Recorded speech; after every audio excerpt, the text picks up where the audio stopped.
Hello and good morning. Happy Sunday. This is the Allen University Athletics Show. I am your host, Jasher Cox. Another jam-packed show in store for you today, which will feature head football coach Teddy Keaton as we round out the season, and also first time you'll ever hear from men's basketball and their head coach, Keith Walker. Back with more on the Allen University Athletics.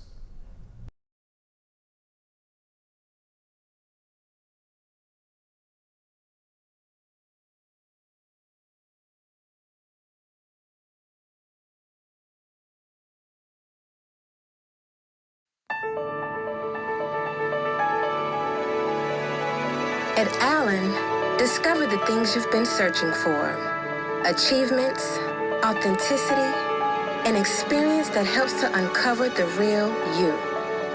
It's your turn to be discovered, to be polished, to shine. Allen University, where hidden gems are revealed.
And welcome back out to Allen University Athletics. I am your host, Jasher Cox. We're all on the campus of the historic Allen University. Coach, season coming to a close here, and a great turnout in terms of attendance against Benedict across the street, but unsuccessful. But in games like this, you always have takeaways. What did you take away from your game with Benedict? I was a couple players away from being good. I was proud of my kids. They fought. That was the number 9 team in the country. 10-0, they're making history over there. My hat goes off to Coach Barry, O'Doffer, and all the administration over there that's doing what they're doing to make that be a historical moment. Yeah. I thought my team played well in spurts. Our number 3 quarterback tried to do what he could do, but he's a true freshman, and it kind of struggled a little bit. And I expected him to, not have just a one game, but he did as good as he could do. Right. And so you talk about the struggles early on. Benedict scores on his first drive. I think you guys may have gone 3 and out, but you come back and you get a big strike downfield to Jaden Horace, and you kind of feel like, okay, we're still in this thing. We're not out of it. We just got to make some plays and turn things around. And then the ensuing possession, Benedict turns it over, and you give it right back to him the very next play. Talk about that sequence. Well, I think that's on the adults. I think Coach Robinson could have did a better job of knowing he was a freshman quarterback. He put him in that situation. Yeah. We're in position to be able to get a field goal or something, because we can kick a field goal now, surprisingly, but yeah, we can get a field goal in and get some points. The worst thing you could do is gain momentum like that and then turn around and give it right back to him. Yeah. And then the rest is history. I think that was a turning point of the game, and I think it kind of took a little bit of the gas out of our quarterback too. I think he was, thinking it was promising, but you go out, you throw a pass when you could have just gave it off the ball. You look at your record right now, and again, we're not talking about moral victories, but it's impossible to think about. You look at your record, and any team that's similar with the same record, you got to be the best team in the country with that record. When you look at 4 losses coming down to final drives. Yes, when I look at my roster, we got 14 players that's ranked top in the country. Mm-hmm. We're talking about nationally. Yeah. And I'm very proud of that. We lost the 2 top 25 teams. Newberry was number 12 at the time that we played them, and Benedict was number 9 in the country when we played them. And those are the only teams that just took us out to the barnyard and spanked us. Yeah. Kentucky State, I think we made a few mistakes here and there and gave them a couple more possessions. And when you play an option team, you can't give them extra possessions. They're already going to milk the time down and drain it. And then if they get a score and you can't match it, then it becomes an issue. And that's how it got to be that. But everybody else we stood toe-to-toe with. Right. I think we played well against. We played with 3 quarterbacks, and all of them that scored. I think my man is now on court. He threw number 6. He's 6 touchdowns in 2 games. The last one had 2 games. He scored 8, and he had like almost 688 yards. And QB1 is still ranked in top of the country for efficiency and what he does. And he's out with a knee surgery. The other one still got a knee. We just got to regroup. Yeah. Get some grown people in some spots, and I think some of those games that were close last year, this past season coming up, will turn into victories this year. You look at your roster, and I think I heard you talking just the other day. You're not allowing people to make excuses for you. You had a lot of freshmen last season that played a lot of football. They're now sophomores. You had a lot of freshmen this season that's played a lot of football. And I heard someone, man, you're just so young. You're playing with a lot. He's like, no, those guys aren't young. They played a lot of football now that we're at the end of year 2 this. What are your thoughts on the experience that these guys have gotten so far early on? I don't want them to have that mentality because I'm young, I can't get it done. Yeah. I want them to have the mentality that we're going to fight every day. I'm going to own to my mistakes. If I made a mistake, we're going to own that mistake. That's the mentality I want them to learn. A lot of these kids are young because we had to make the transition. Mm-hmm. And when we were playing NAIA football, some of those guys that started the program with us were good enough to play NAIA football. But when it transitioned to Division II, we had to get a different caliber of player. Me being a veteran of the SIAC for a while, I knew the kind of players that I was going to need to be able to get some of these teams or be close enough to hang with them, because we all know in Division II it's kind of like the melting pot. A lot of kids that play D1 or didn't make it at a D1 school, or somebody transferring from a JUCO, a lot of these kids end up on D2 programs that become really, really good football players. And so you got to try to reach their caliber. So we knew that retransitioning the kids would help us, but it was going to hurt us and set us back a little bit. But I can see we well on course. We just need a few more people in certain areas, that these guys now are going to become juniors, and the responsibility and accountability going to have to be there for them. And that's why I won't allow them to make any excuses of them being young. Final segment with Coach Keaton coming up next. We'll be right back.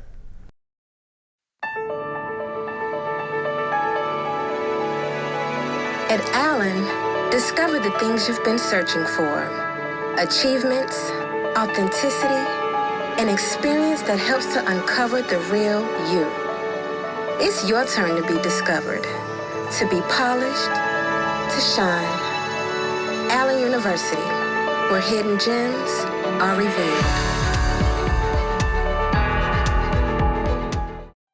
I think my images truly portray dynamic women. Like being bold, being fearless. Growing up, I did not see what I wanted to be. There was just a lack of Black women, business owners, entrepreneurs, creatives. That's how I just started taking pictures. And from there, I figured out that I wanted to be a photographer for women of color. It takes a village to be a Black woman, to live and survive as a Black woman. It takes support. I found my niche and I'm sticking to it. Each year, the South Carolina Education Lottery raises millions of dollars for scholarships and grants that help students prepare for their dream career, just like Kristen.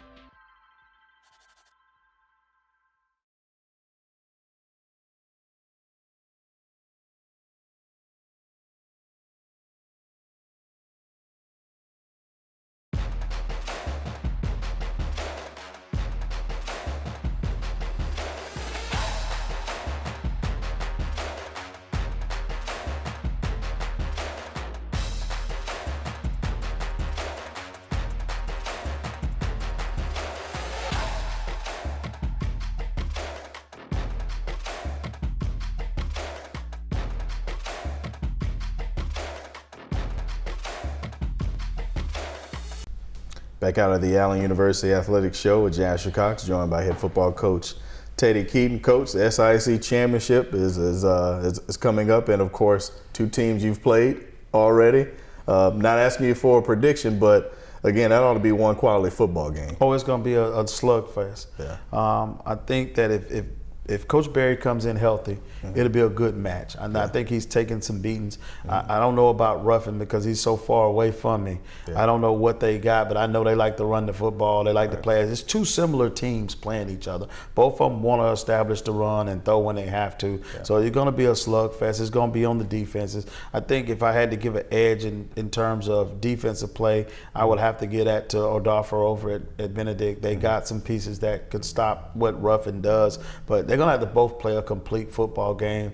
It could end up, a very 2-3 overtimes because both of them got the ability to score at will on offense running the football. Yeah, and so that's exactly what you want. If you're part of the SIAC, you want a quality football game, and that's why we're thankful we're part of this league. Coach Benedict making their first appearance in the SIAC championship, and I can't help but to think at some point, why not Allen?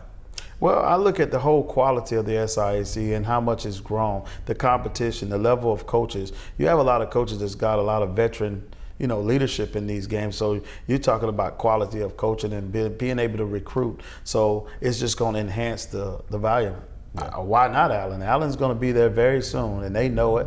We're here. They've seen it. They smell it. There's nobody that's been coaching football this long that's oblivious to the fact that Allen's not almost arrived, and they probably arrived a lot faster than they wanted us to arrive. But we're here, and we're just going to continue to take our lumps. I think I always tell you it's promising in the Valley, right? Because maybe if the kids had too much success when they were young, it would be hard to get them to grow.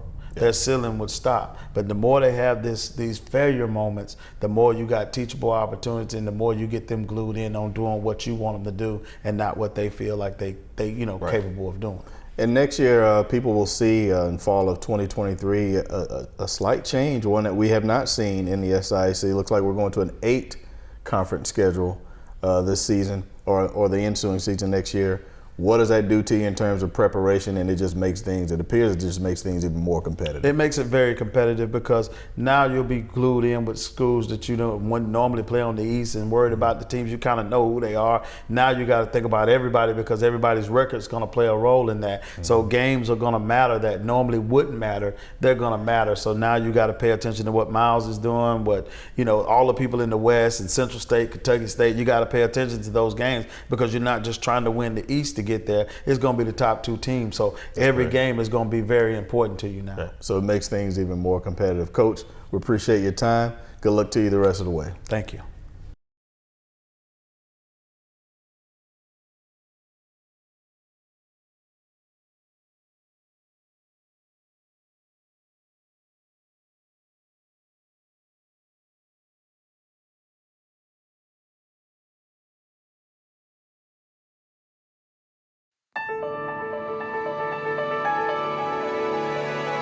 At Allen, discover the things you've been searching for. Achievements, authenticity, an experience that helps to uncover the real you. It's your turn to be discovered, to be polished, to shine. Allen University, where hidden gems are revealed.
back out at Allen University, and its historic campus now joined by head men's basketball coach here at Allen University, Coach Keith Walther. Coach, year number 2 now here at the helm. I know you jumped in it wide open last year, and we had an exploratory conversation before the season even got going, and you're just trying to find your way. Now we've gotten through year 1, and we're here at year 2. Talk about your time here at Allen so far. Well, I think that last year, as you said, I was pretty much thrown in the fire, right. And we had to go with what we had. I think I had maybe a week and a half before the first game. Yeah. And it took some time for the guys to adjust and for me to adjust to them. But I think that toward the end of the year, we played better as a team, as a unit. And so we have a base of a lot of those guys coming back from last year's team that understands our scheme, understands our game plan as far as how we want to approach the game.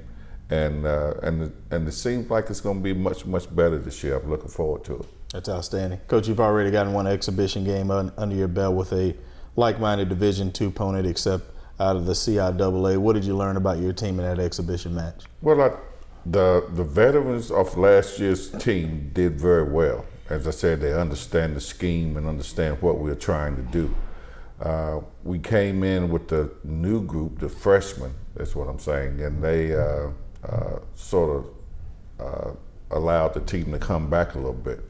But I think as the year progresses, those freshmen, they improve and catch up with the veterans as far as knowing what to do pertaining to our scheme. And I think we'll be okay. But overall, I thought we did a good job. I wasn't pleased in some areas, but overall, I thought we did pretty good. Yeah. And so you've built your schedule. So unlike last year, the schedule's already in place for you. Right. This year, you've been able to build your own schedule to your liking. And when you look at it at the surface, you didn't go Cupcake City. Talk about the teams that are on your schedule non-conference. Well, we're playing teams, non-conference games within this region. Mm-hmm. In order for us to compete at the national level, you're going to have good wins against teams in the region as far as Division IIs. Right. And then it's always good if you can get some couple of money games in there with sort of Division I teams to help the program a little bit.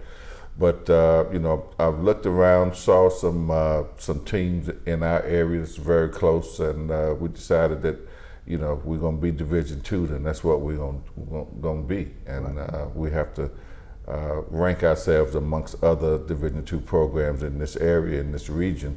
Not only in the SIAC, but we're playing teams in the CIAA, teams in the SAC, I think a Peach Belt or two. Right. But those type of games, we want to be able to play and see where we are in the mix of things as far as Division II basketball is concerned. Let's take a quick break. This is brought to you by the Columbia Metropolitan Airport.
At Allen, discover the things you've been searching for.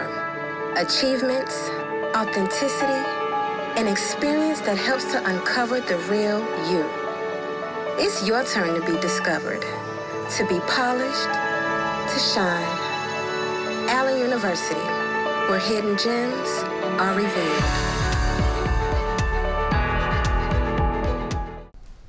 Back out at Allen University and Allen Athletics, this is Jasher Cox alongside head men's basketball coach Keith Walker, talking a little bit more about your schedule here. UNC Wilmington is on there, but then you come back to this area and you're playing Claflin in Orangeburg on Monday. Preview that contest and what can you expect out of a Claflin team? Well, not knowing a lot about them, I know they have a new coach that just joined their program this year. I think last year they were, probably about a 500 team. I'm not real sure, but again, it's just one of those rivalries that's in our area. I once called it one of those consistent rivalries, but it's close enough in the area where the game would draw interest. And we being relatively new here as far as the staff here at Allen and Claflin having a relatively new staff there, I think it'll be it's the foundation for a good game. Right. And you talk about your schedule, then you've got Converse College after that, and before you know it, like other leagues, you jump right into it in the conference play. You've got Lemoyne, Lane all on the road before you finally get your first home game of the season, December 3rd, against Kentucky State. Yeah, that's true. But the benefit of that, when you play those road games early, you get to have them at home next year. That's right. So that's the benefit. But it'll be a good test for us, and I like the fact that we got guys that are experienced that can handle that road situation.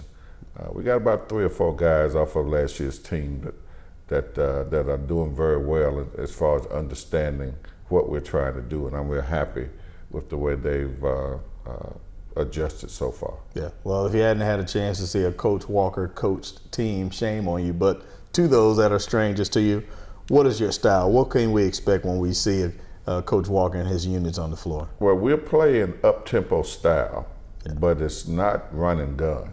It's a little bit different than that. Our style is up-tempo, but it's structured, very structured. And so we like to get recruits, players that can think on the move.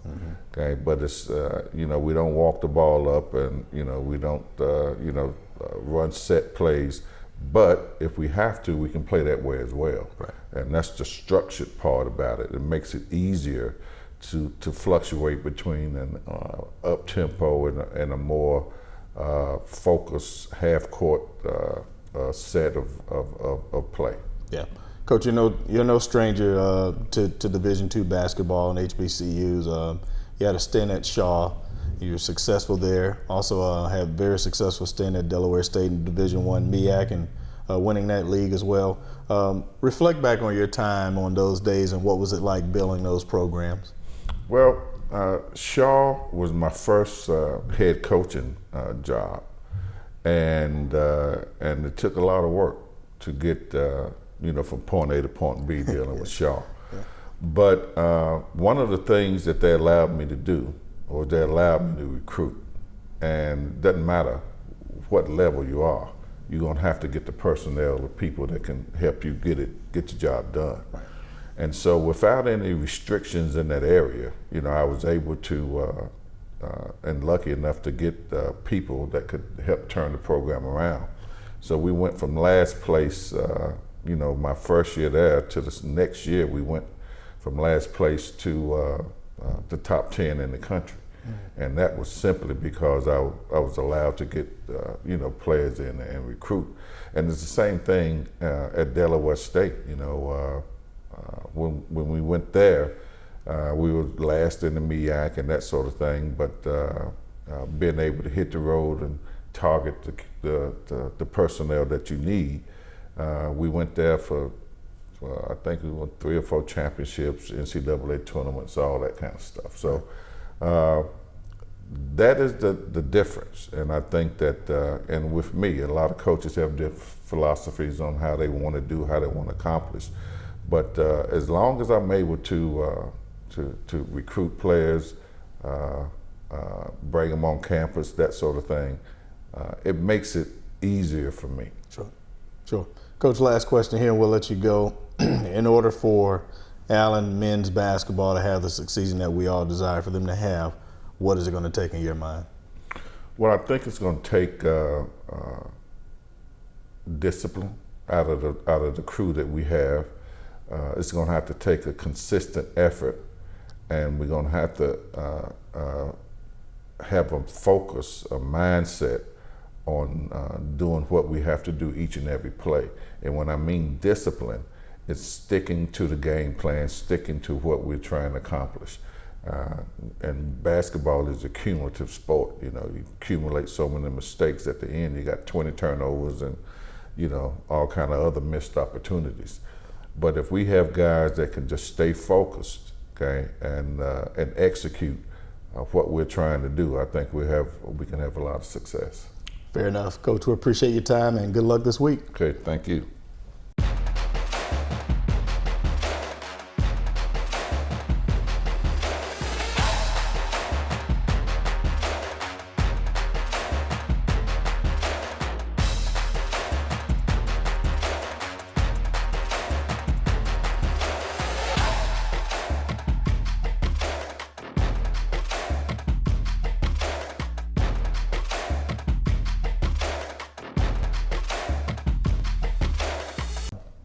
Final segment with Allen University Athletics and on the campus of Allen University. You can catch the men's basketball team not in Columbia, but just down the street in Orangeburg as they will face Claflin University for a tip-off that is set for 7 p.m. On the women's side, their home debut will actually take place on Tuesday, hosting Erskine at 5 p.m. You can learn more about tickets by visiting auyellowjackets.com and clicking the tickets link, and you can buy all of your men's and women's basketball single game tickets there. Thanks for your time. Mine is up, and I thank you for yours.